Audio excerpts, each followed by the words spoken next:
இது என்னுடைய வேத புஸ்தகம். இதை நான் தினமும் வாசிக்கின்றேன். ஏனென்றால் என் தேவாதி தேவன் இதோ இந்த வேத புத்தகத்தில் எனக்காகவும் என் குடும்பத்திற்காகவும் என் குடும்பத்திலிருந்து வரும் சந்ததிகளுக்காகவும் அநேக ஆசீர்வாதங்களையும் வாக்குத்தத்தங்களையும் உடன்படிக்கைகளையும் சொல்லியிருக்கிறார். இதோ இந்த வேத புஸ்தகத்தை நான் தினமும் வாசிப்பதால், நேசிப்பதால், சுவாசிப்பதால், அவை எல்லாவற்றிற்கும் மேலாக விசுவாசிப்பதால், இதில் என் தேவன் சொல்லியிருக்கிற அனைத்து வாக்குத்தத்தங்களும் ஆசீர்வாதங்களும் உடன்படிக்கைகளும் எனக்கும் உரியதாகும். ஏனென்றால் நான் ஹல்லேலூயா ஹல்லேலூயா ஹல்லேலூயா. ஜெபம். எங்கள் கண்மலை எங்கள் மீட்புறார்கள் கர்த்தாவே, எங்கள் வாயின் வார்த்தைகளும் எங்கள் இருதயத்தின் தியானம் இதோ இந்த நேரத்தில் இப்படி சமூகத்தில் பிரதியா இருக்கத்தக்க நீர் கிருபை செய்ய விடும் என்று எங்கள் அருமையார் இயேசு கிறிஸ்து மூலமாக வேண்டிக் கொள்கிறோம் பிதாவே. ஆமென். எல்லாரும் உட்காருவோம். இன்னைக்கு நான் ஏதோ வசனம் வாசிக்க போகிறது கிடையாது. ஆனால் சில வசனங்களை நான் கடைசியில் சொல்லுவேன். சரியா? இங்கே பாருங்க, இன்னைக்கு எத்தனாவது நாள் சொன்னேன் நான்? 61வது நாள். இந்த வருஷம் ஆரம்பித்து 61 நாள் ஆயிடுச்சு. இன்னும் 304 நாள் தான் இருக்குது இந்த வருஷம் முடியறதுக்கு. இந்த வருஷம் முடிய எத்தனை நாள் இருக்கு? நான் தப்புன்னு நீங்கள் யாரை கரெக்ட் பண்ணலாம்டா. ஒரு வருஷத்துக்கு எத்தனை நாள்? அப்போ 61 முடிச்சுட்டு மீதி எத்தனை இருக்கு? 304 நாள் இருக்கு இல்லையா? இந்த 304 நாளும் ஆண்டவர் உங்களை ஆசீர்வாதத்தை வழிநடத்துவதற்கு சித்தமாக இருக்கிறார். ஆனால் அவர் சொல்கிற சில காரியங்களை நம்ம கேட்க வேண்டும். சரியா? அதுதான் இன்றைக்கி நம்ம பார்க்க போகிறோம். ஏன்னா கடந்த வாரங்களில் நாம் ஜெபித்து கொண்டு இருக்கும்போது ஆண்டவர் ஒரு கேள்வி என்கிட்ட கேட்டார். என்ன பண்ணார் ஆண்டவர்? இங்கே யாருமே கவனிக்கல, நான் பேச மாட்டேன். நான் யாரும் ஆண்டவர் ஒரு கேள்வி கேட்டார். என்ன கேட்டார்? என்ன வாயில என்ன வச்சிருக்கீங்க, பேச மாட்டீங்களா? ஆண்டவர் என்னை பார்த்து ஒரு கேள்வி கேட்டார். என்ன கேள்வினாக்கா, நான் உன்னுடைய வாழ்க்கையில் ஒரு பகுதியாக இருக்கிறேனா இல்லை நான் உன் வாழ்க்கையின் மையமாக இருக்கிறேனா? என்ன கேட்டார்? நான் உன் வாழ்க்கையில் ஒரு பகுதியாக இருக்கிறேனா இல்லது உன் வாழ்க்கையின் மையமாக இருக்கிறேனா அப்படின்னு ஒரு கேள்வி கேட்டார். சரியா? எனக்கு எப்படி பதில் சொல்றதுன்னு தெரியல. பகுதின்னா என்ன, தகுதின்னா என்ன, மெயின்னா என்ன, சென்டர்னா என்ன அப்படின்னு நான் யோசிச்சுக்கிட்டு எனக்கு அந்த கேள்விக்கு பதில் சொல்ல தெரியல. ஏன்னா ஆனால் ஆண்டவர் சில வசனங்களை என்கிட்ட கொடுத்து படிக்க சொன்னார். சரியா? அப்படி படிக்கும்போது இதை நான் இது ஆரம்பித்து சொல்லணுன்னாக்கா முதல்ல எங்கே போகணுன்னாக்கா இஸ்ரேல் ஜனங்கிட்ட போகணும்.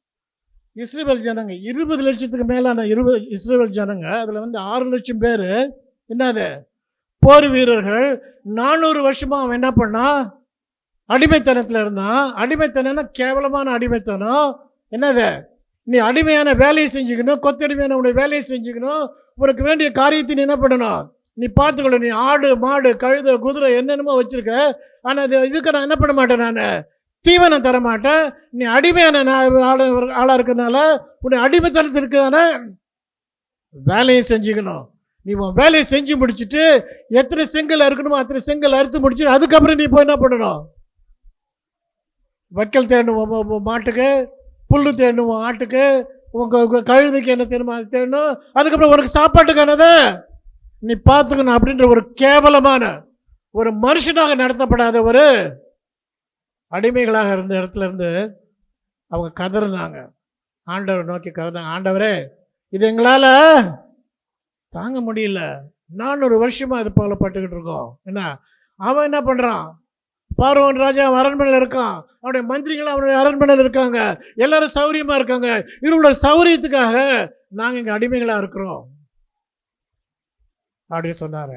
கதறினாங்க. அப்போ ஆண்டவர் என்ன பண்ணாருன்னா, அந்த ஆபிரகாமுடைய இப்போ சொன்னீங்க இல்லையா, இதில் சொல்லப்பட்டிருக்க வாக்குத்தத்தம், உடன்படிக்கை, ஆசீர்வாதங்கள், அதை நினைவு கூறுகிறார் ஆண்டவர். தேவன் ஆபிரகாமுக்கு கொடுத்த உடன்படிக்கையும் ஈசாக்கு யாக்கோபு அவர்களுக்கு கொடுத்த வாக்குத்தத்தங்கள் உடன்படிக்கையை நினைவு கூர்ந்து அவர் என்ன பண்ணுறாரு, மோசேன்னு ஒருத்தனை அனுப்புகிறாரு.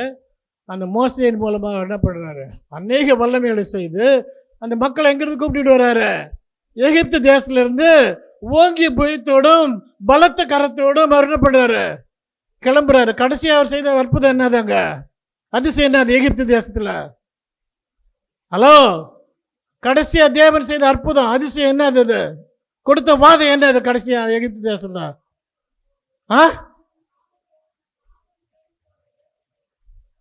கடைசியா தேவன் எகிப்து தேசத்திற்கு கொடுத்த என்னது அது வாதம் என்னதுன்னு கேட்டார். அதை விட்டுட்டு என்ன பால் தேனு ஓடுது, அங்கே இது ஓடுது இது ஓடுது சொல்லிட்டு இருக்கீங்க. கடைசியாக என்ன பண்ணாரு, தலைச்சின் பிள்ளைகளை மிருகம் தொடர்கண்டு மனுஷன் பார்வோன் ராஜா அரண்மனை வரைக்கும் இருந்த தலைச்சின் பிள்ளைகளை அவர் என்ன பண்ணாரு, சிறைச்சேதம் பண்ணினாரு. ஆனால் சங்காரத்தனமாக பண்ணாரு. ஆனால் எகிப்து தேசத்துல இருந்து இஸ்ரவேல் இருக்கும் ஒரு வீட்டில் கூட கூக்குரல் கேட்கப்படவில்லை. ஏனென்றால் அவளுக்கு என்ன பண்ணப்படுது, பஸ்கா ஆட்டுக்குட்டியோட ரத்தம் அவருடைய இதில் தெளிக்கப்படுது. அப்படி வல்லமையாக கொண்டாந்தாரு. கொண்டு வந்து எங்கே நிறுத்துறாரு, அவங்கள சிவந்த சமுத்திரத்தில் நிறுத்துறாரு. முன்னால் சிவந்த சமுத்திரம், பின்னால் பார்வோனின் சேனை. என்னது அலறானுங்க. ஆனால் ஆண்டவர் அழகாக சொல்கிறார் மாசையிட்டாலே, உன் கையில் இருக்கிற கோலால சமுத்திரத்தை அடி அப்படின்றாரு. அடிச்சது என்ன பண்ணுது, தண்ணி ரெண்டா பிரியுது. அத்தனை இஸ்ரவேல் ஜனங்கள் என்ன பண்ணுறாங்க, அதில் நடந்து போகிறாங்க. கொஞ்சம் இமேஜின் பண்ணி பாரு, நீயும் நானும் நடந்து போகிறோம். இப்போ இங்கே இருக்கிற அத்தனை பேரும் என்ன பண்ணுறோம், இந்த மனுமித்த அது இது நம்ம வச்சுக்கலாம். என்ன இது மேமாத்திர அணையை பிச்சுக்கிச்சு, வெள்ளம் புரண்டு வருது. மேமாத்தில் அணையும் கிடையாது, ஒரு மண்ணும் கிடையாது. என்ன ஒரு கதைக்காக சொல்கிறேன் நான், சரியா? நம்மளாம் வந்து ஒரு இமேஜின் பண்ணி பார்ப்போம். மேமாத்தில் அணை புட்டுக்குச்சு, என்ன வெள்ளம் புரண்டு வருது. என்ன ஆண்டவர் அதை வந்து ரெண்டாக பிரித்து விடுற, நம்மளாம் நடந்து போகிறதுக்காக. எத்தனை பேர் அந்த குறுக்க போகும்போது என்ன நல்லா குசும் பண்ணியிருப்பீங்க? என்னது செல்ஃபி எடுப்பா, அடுத்து என்ன பண்ணுவா, ஏய் ஷார்க்குடா, சுறாமீன்டா, ஏய் திமிங்கலண்டா. அல்லவர் எப்படி திமிங்கலத்தை எப்படி வச்சு என்ன பண்ணுவோம், இப்படி எடுப்போம். திமிங்கலண்டா, எனக்கு பின்னால் தெரியுது பாரா, திமிங்கலண்டா. என்ன சிவந்த சமுத்திரத்தை அந்த மக்கள் கடக்கும்போது எவ்வளோ வல்லமையாக அவங்க வழிநடத்திருப்பார் பாரு. இன்றைக்கி நாமெல்லாம் இருந்திருந்தோம்னாக்கா அந்த தண்ணி எப்படி தட்டி பார்த்துருப்போம், உள்ளே போயிட்டு வெளியில் வந்து பார்த்துருப்போம் அந்த தண்ணியில், இல்லையா? இது நான் செவரான் நிற்கிறேன், அது என்னன்னு என்ன பண்ணுவோம், அந்த ஆண்டவர் அவ்வளோ டெஸ்ட் பண்ணிட்டு அந்த இடத்த விட்டு வந்திருப்போம்.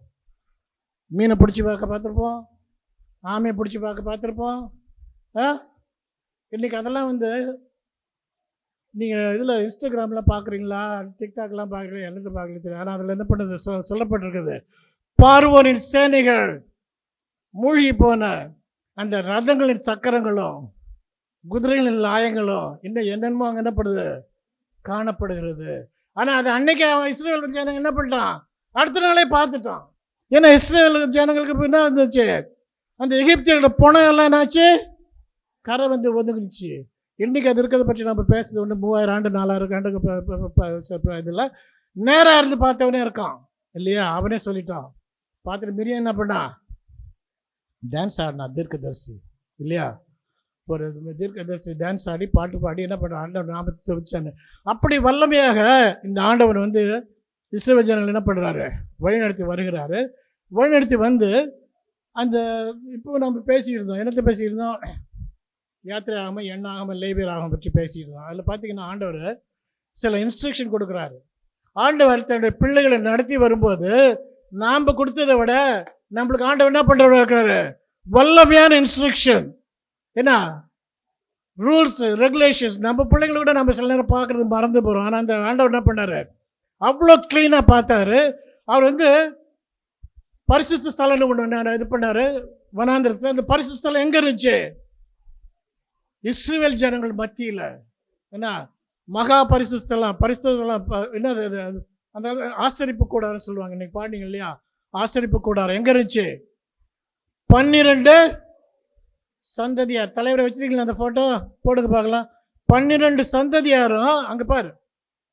அது பார்த்தினாக்கா 12 சந்ததி. என்ன இஸ்ரவேல் கோத்திரங்கள் 12 சந்ததியும் ஆண்டவருடைய ஆசரிப்பு கூடாரத்தை சுத்தி பாளையம் இறங்கினாங்க. அப்ப நம்ம பாட்டு பாடுறோம், தேவன் ஸ்தாபரிக்கு தலைமை தன் ஜலத்தாரின் மத்தியிலாம் தேவன் தாம் அவர்கள் தேவனாயிருந்து. யாருக்கு தெரியும் அந்த பாட்டு? தேவன் தாம் அவர்கள் தேவனாயிருந்து கண்ணீர் யாவையும் துடைக்கிறாரே, இதோ மனுஷரின் மத்தியில் தேவாதி தேவனே வாசம் செய்கிறாரே. கேட்டீங்களா பாட்ட? அது போல அங்க பாருங்க, அதுல பாத்தீங்கன்னாக்கா என்ன ஆசரிப்பு கூட நடுவில் போடப்பட்டிருக்குது. அதை சுத்தி 12 கோத்திரங்கள் என்ன பண்றாங்க, பாளையம் இறங்கி இருக்கிறாங்க. ஆண்டவர் அவருடைய மத்தியில் இருக்கிறாரு. இதுதான் ஆண்டவர் மத்தியில் இருக்கிறது. அப்ப அதுதான் ஆண்டவர் கேட்கிறாரு, நான் உனக்கு மையமாக இருக்கிறேனா பகுதியாக இருக்கிறேனா, ஒரு பாட்டா இருக்கிறானா அப்படின்னு. அப்ப பாருங்க, அங்க பாருங்க, தேவன் அவ்வளோ பரிசுத்தமான தேவன், அவ்வளோ வல்லமையான தேவன். அவர் சீனாய் மலையில் இறங்கின போது என்ன நடந்துச்சு? அந்த இடமே, அந்த மலையே புகையினாலே நெருப்பினாலே என்ன பண்ணுச்சு? நிறைந்திருந்தது. அக்னியால் நிறைந்திருந்தது, புகையினால் நிறைந்தது. அப்படிப்பட்ட வல்லமையான தேவன் இஸ்ரவேல் ஜனங்கள் 12 கோத்திரத்துக்கு நடுவில் என்ன பண்றாரு? தன்னுடைய பரிசுத்த ஸ்தலத்தை ஆசரிப்பு கூடாரத்தை போட்டிருந்தார். ஆனா அந்த ஜனங்களுக்கு அவர் மையமா இருக்கிறது வந்து தெரியாம போய்விட்டது. அதனால அவங்க என்ன பண்ணாங்க? மோசே 10 கற்பனை வாங்கிட்டு வரக்கு மலைக்கு போயிட்டாரு. ஆண்டவர் அங்கே கையில் எழுதிக்கிட்டு இருக்கிறாரு. நேற்று கூட நம்ம பேசணும் அதை பற்றி. ஆண்டவர் கையில் எழுதிக்கிட்டார் 10 கற்பனையை. அப்போ ஆரோன் என்ன பண்ணுறான்? மக்களை தவறான வழியில் நடத்துகிறான். மோசேன்னு ஒருத்தர் இருந்தான், அவன் என்ன பண்ணிட்டான்? எங்கே போனான்னு தெரியல. இந்த மலை மேலே போனான். இந்த மலை பூரா அக்கினிமயமாகவும் புகையுமா இருக்குது. இதில் அவன் உயிரோடு இருக்கிறானா செத்து போயிட்டான்னு எங்களுக்கு தெரியாது. ஆனால் எங்களை நடத்துவதற்காக என்ன பண்ணணும்? எங்களுக்காக ஒரு தேவனை உருவாக்க வேண்டும், ஒரு கடவுளை உருவாக்க வேண்டும், ஒரு சிலையை உருவாக்க வேண்டும் என்று சொன்னபோது ஆரோன் என்ன பண்ணான்? அதை கேட்டு ஒரு சிலையை உருவாக்கி ஒரு பெரிய செலிப்ரேஷனே பண்ணிட்டாரு. இன்னைக்கு ஒரு செலிப்ரேஷன் நடக்குது அங்கே. பார்த்தீங்களா? யாராவது வருது? கோபங்களை தாண்டி வரவங்களாம் பார்த்துருக்கலாம். ஒரு செலிப்ரேஷன் பயங்கரமாக நடந்துட்டு இருக்கு. என்ன நடந்துட்டு இருக்கு இல்லையா? அதை போல் இது பண்ணி என்ன அதில் என்ன நடக்குது? கூத்து, கும்மாளம், குடி, வெறி, அது நடக்குது. அதுதான் இங்கேயும் நடந்துச்சு ஆரோன் பண்ணதில்ல. அதனாலே ஆரோன் என்ன பண்ணப்பட்டான்? ஆண்டவர் சன்னிதானத்தில் இருந்து என்ன பண்ணப்பட்டான்? தள்ளப்பட்டான். அதனால அவன் என்ன பண்ணப்படலை? கானான் தேசத்தை அவன் பார்ப்பதற்கு அதில் அந்த கால் வைப்பது தகுதி இல்லைன்னு சொன்னார். அப்போ இந்த தேவன் உனக்கு மையமாக இருக்கிறாரா? உடைய வாழ்க்கையில் தான் நம்ம இப்போ பார்க்க போகிறோம். சரியா? இத்தனை பேர் இருந்தோம், எவ்வளோ கஷ்டம் இதாக இருந்தாலும் ஆண்டவர் என்ன பண்ணார்? அவங்களை நடத்தி வந்தார். அவர் செய்த பாவத்தின் மூலமாக அன்றைக்கு ஒரே நாளில் 3000 பேர் என்ன பண்ணப்பட்டாங்க? கொல்லப்பட்டார்கள். அதனால மோசே பயந்துட்டான். அது வரைக்கும் மோசே என்ன பண்ணான்? ஆண்டவரே, நீர் தான் எங்களோட வர வேண்டும், நீர் தான் எங்களை என்ன பண்ண வேண்டும்? நடத்த வேண்டும். நீர் வேற யாரும் அனுப்பிச்சிட்டு அவன் என்ன பண்ணுவான்? எங்களை சாவடிச்சிடுவான், வீணாக்கிடுவான், எங்களை என்னென்னமோ பண்ணிடுவான். அதனால் நீர் வர வேண்டும். அவரும் பரிசுத்தவராக இருந்ததுனால என்ன பண்ணிட்டாராங்க? பண்ண வேண்டிய தண்டனையை கொடுத்தாரு. அதனால மோசே என்ன பண்ணா? அந்த ஆசிரியப்பு கூட எடுத்து அதற்கப்புறம் பார்த்தீங்கன்னா எங்கே எடுத்து போடுறாரு? அவர் தலைவர் பாளையத்திற்கு புறம்பா எடுத்து போறாரு. தெரியுமா அந்த வசனம்? தெரியுமா? யாத்திராகமம் 33:7 மோசே கூடாரத்தை பெயர்த்து அதை பாளையத்துக்கு புறம்பே தூரத்தில் போட்டு அதற்கு ஆசரிப்பு கூடாரம் என்று பெயரிட்டான். கர்த்தரை தேடும் யாவரும் பாளையத்துக்கு புறம்பான ஆசரிப்பு கூடாரத்துக்கு போவார்கள்.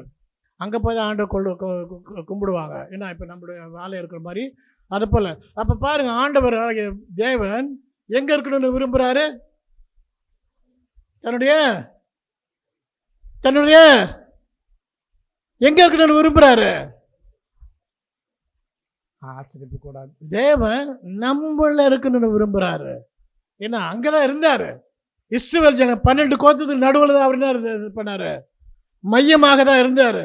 அவர் எல்லா கோத்திரத்தையும் கவனிக்கிறவராக இருந்தார், எல்லா காரியங்களும் கவனிக்கிறவராக இருந்தார்.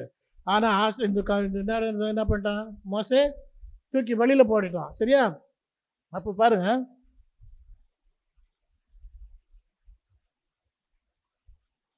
இங்கே வந்து இது இது இது இது சொல்லி எனக்கு ஆண்டவர் சொல்லி எனக்கு அது புரியல, அவர் என்ன சொல்கிறார் அப்படின்ட்டு. அப்போ நான் திரும்பி கேட்டேன் ஆண்டவர்கிட்ட, ஆண்டவர் பகுதினா என்ன, பார்ட்டுனா என்ன, சென்டர்னா என்ன எனக்கு சொல்லும். ஏன்னா நான் மேக்ஸ் படித்தவன். அங்கே ஒரு மேக்ஸ் ப்ரொஃபஸர் ஒருத்தர் உட்காந்துருக்காரு. மேக்ஸில் சென்டர்னாக்கா அது என்ன, மேக்ஸ் சென்டர், ஒரு சென்டர் ஒரு பாயிண்ட்னு எடுத்துனா அது என்னது, 360 degrees. சரியா? நீ ஒரு கோடு போடுனா அது அந்த 180 degrees, இந்த 180 degrees. ஆனால் ஒரு புள்ளின்னு ஒரு மையன்னு எடுத்துட்டுனா அது என்னது, 360 டிகிரி.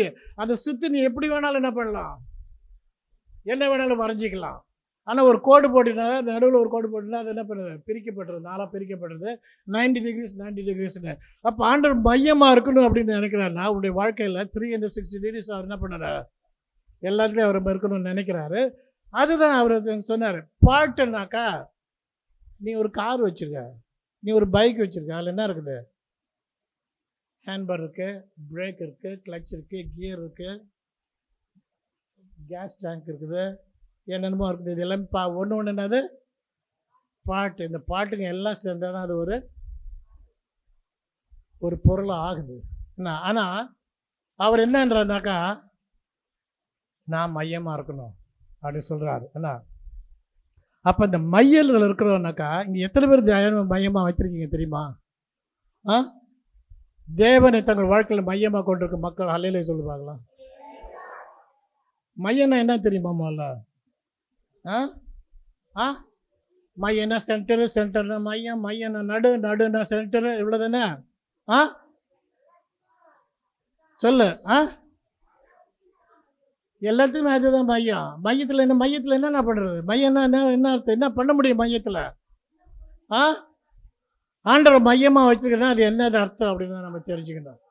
இந்த மையம்னும் போது அது ஒரு ஸ்பெஷல் இடம். சரியா? அந்த மையம் அப்படின்னு பார்க்கும்போது இன்றைக்கி நிறைய பேர் சொல்கிறீங்க நான் ஆண்டவரை மையமாக வச்சுருக்கேன். எதனால சொல்கிறீங்க? பொருளை காலையில் எழுந்துச்சி 5 மணிக்கு எழுந்துச்சி 4 மணிக்கு எழுந்துச்சி என்ன பண்ணுவ, நீ பைபிள் வாசித்து ஜெபம் பண்ணுவ, அதனால ஆண்டவர் உனக்கு மையமாக இருக்கிறான்னு நினைப்ப. ஆனால் அது கிடையாது. நீ காலைல 4 மணிக்கு 5 மணிக்கு எழுந்துச்சி பைபிள் வாசித்து ஜெபம் பண்ணி பாட்டு பாடி தியானம் பண்ணுறேன்னா அதனுடைய வாழ்க்கையில் அந்த நாளுக்கான ஒரு பகுதி. புரியுதா? அந்த பைபிள் வாசித்து ஜெபம் பண்ணுற அப்படின்னா அது என்னது, ஒரு பகுதியான நேரத்தை ஆண்டவருக்கு கொடுக்குற. சரியா? அதே இன்னைக்கு ஞாயிற்றுக்கிழமை நீ எழுந்துச்சி காலையில் எழுந்துச்சி குளிச்சுட்டு ஜெபம் பண்ணிட்டு பாட்டு பாடி எல்லாம் பண்ணிட்டு உபவாசத்தில் ஆண்டவருக்கு வரேன்னாக்கா அது என்னது மையம் கிடையாது, அது ஒரு பகுதி. என்ன உடைய வாழ்க்கையில் உடைய நாளில் ஒரு பகுதி நீ ஆண்டவருக்காக செலுத்துகிறாய். என்ன அதே போல் நிறைய நம்ம மக்கள்லாம் இருக்காங்க, கணவர்மாரெலாம் நிறைய பேர் உட்காந்துருக்காங்க. அவங்களாம் என்ன பண்ணுவாங்கன்னா அவங்க தான் அந்த வீட்டில் என்ன இருக்கணும், சென்டராக இருக்கணும்னு பார்ப்பாங்க. வீட்டுக்கு வந்து என்ன பண்ண, வீட்டுக்காரம்மா தண்ணி மொண்டு கொடுக்கணும், நீ தான் அந்த வீட்டுக்காரன் இருந்தாலும் தண்ணி மொண்டு கொண்டு போய் கொடுக்கணும், வாங்கன்னு சொல்லணும். இல்லைன்னா நேரம் கோவம் வந்துடும். நான் வரேன், நீ போய் என்ன அங்கே உட்காந்து ஃபோனை நோண்டிட்டு என்ன பண்ணுற, கால் மேலே காலை போட்டுட்டு உட்காந்துருக்க, வாரம் புருஷங்காரன் வரான்னு மதிப்பு இல்லையா? நான் தான் இந்த வீட்டுக்கு என்ன பண்ணுறேன், என்ன பண்ணுறேன், நான் இந்த வீட்டுக்கு உழைச்சி போடுறேன், மாடு மாதிரி உழைக்கிறேன் நான். என்ன நீ கட்டிட்டு புடவை முதல்கண்டு நான் தான் வாங்கி கொடுக்குறேன், நீ சாப்பிட்ற சாப்பாடு முதல்கண்டு நான் தான் செஞ்சு சம்பாதிச்சு போடுறேன். அப்போ நான் தான் இந்த இதில் மையம் சென்டரு, என்னை வச்சு தான் என்ன பண்ணணும், எல்லாமே நடக்கணும் இல்லையா? அந்த அம்மா பார்க்குதான், அப்படியா நான் தான் என்னது இந்த குடும்பத்துக்கு சென்ட்ரு, நான் தான் இந்த குடும்பத்துக்கு மையம். நாளைக்கு நான் நீ காப்பி கேட்பல, நான் என்ன பண்ணுவேன், டீ போட்டு கொடுப்பேன். நான் என்ன எனக்கு டீ தான் பிடிக்கும், நீ டீ தான் குடிக்க போகிற, இனிமேல்ட்டு குடித்தா குடிக்கலன்னா போ. என்ன சாப்பாடு அதை போல் தான். காலைல அவருக்கு இட்லி தான் பிடிக்கலன்னா என்ன பண்ணுவேன், சப்பாத்தி சுட்டு வைப்பாங்க.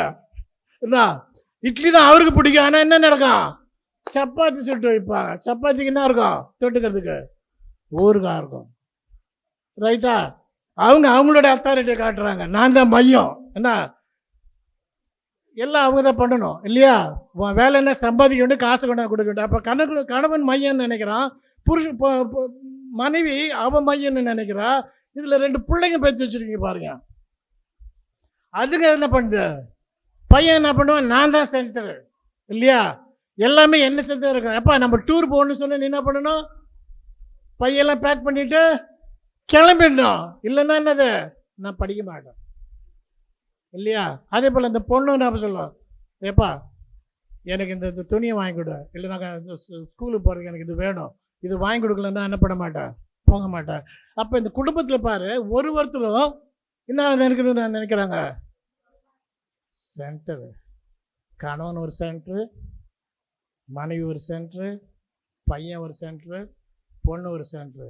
அப்போ எல்லா சென்டர் சேர்ந்துன்னா அது அந்த குடும்பம் ஒரு குழப்பமான சென்டர் ஆகிடுது, ஒரு கன்ஃபியூஸ்டு குழப்பமான சென்டர். அங்கே குடும்பன்றதே கிடையாது.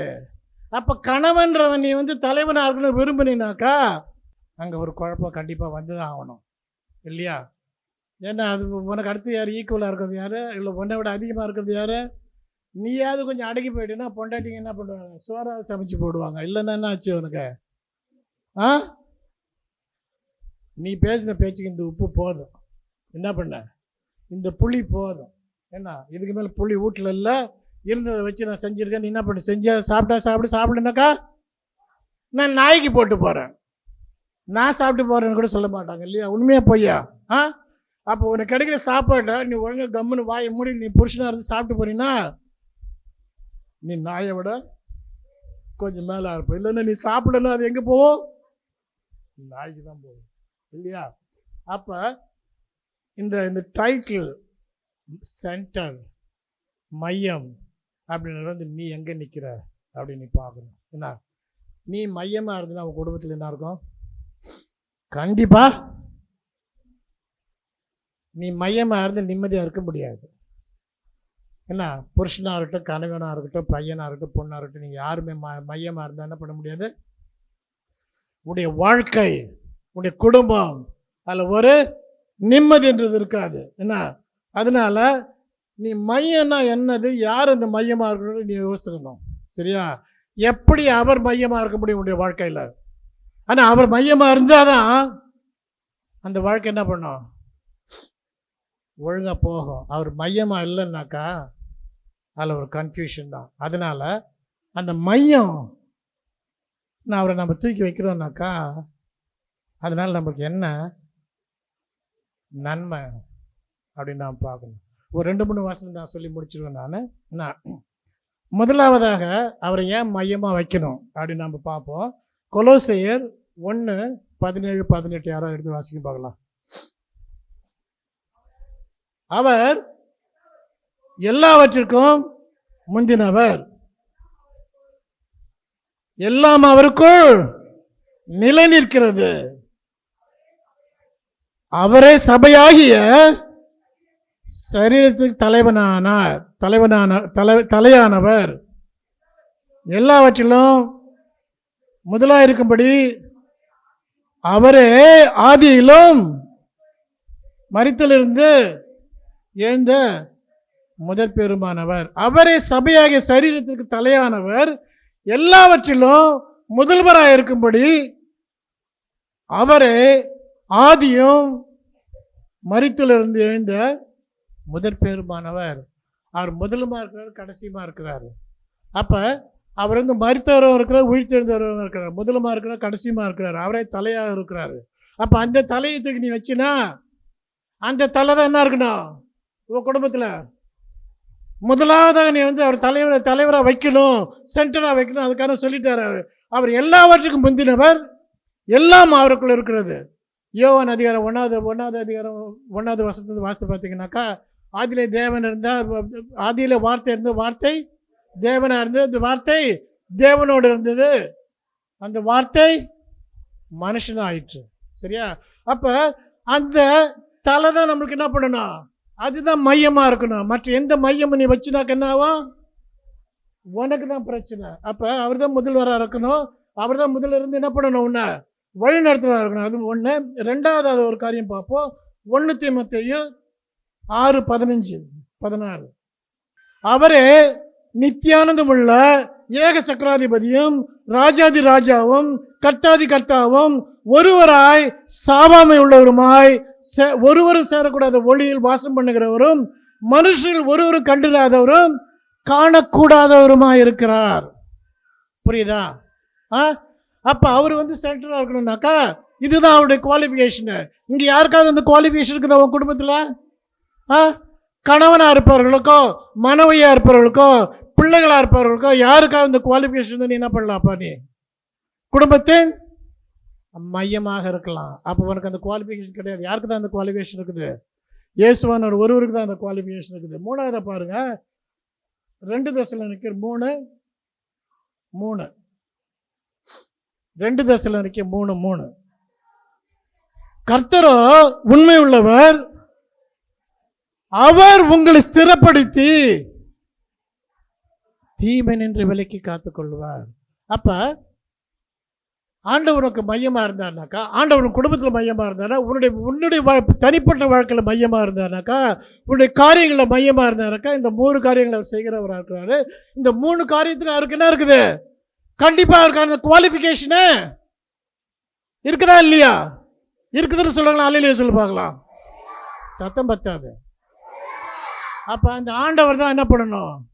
உனக்கு மையமா இருக்கணும். அதுதான் ஆண்டவர் இந்த கடந்த சில நாட்களுக்கு முன்னாடி எனக்கு உணர்த்துறது. நான் பகுதியாக இருக்கிறேன்னா, நான் சென்டராக இருக்கிறேன்னா, ஆண்டவரே நான் பகுதியாக இருக்க மாட்டேன், நான் சென்டராக இருக்க மாட்டேன், நீர் என்ன பண்ணும்? என்னுடைய சென்டராக இருக்கும். ஏன்னா ஆண்டவர்கிட்ட நான் ஒப்பு கொடுக்கும்போது ஆண்டவர் எனக்கு விளக்க வைத்தது இதுதான்.